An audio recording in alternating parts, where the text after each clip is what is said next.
मित्रांनो नमस्कार.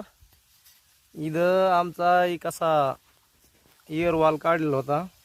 त्या ठिकाणी हे इयर वॉल अशी पाईप वापरल्यामुळे पाईप सडतात आणि हे थोडा शेतकऱ्याच्या शेतात आलतात. त्याच्यामुळं आम्ही जरा डोकं लावलं, म्हणलं ते म्हणले आमच्या रानात तिथं मोडणार जे कवा बी. तर आम्ही असा इथं पाईप टाकून साईडला घेतला, इकडं तिकडं चालू आहे आपलं काम.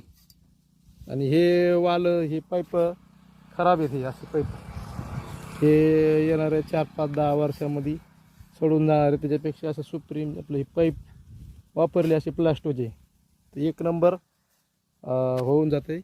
याला लागते पहा खाली एक रेडूसर आणि एक बँड आणि प्लास्टोचे पाईप आणि इकडं त्याच्यावर आता वाल फिटिंग करायचं आम्हाला.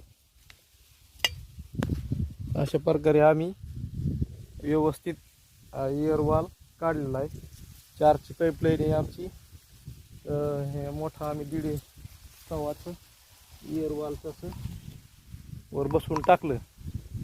एक नंबर वाला जेव्हा बसवून टाकायचा, एक नंबर होऊन जाते आता.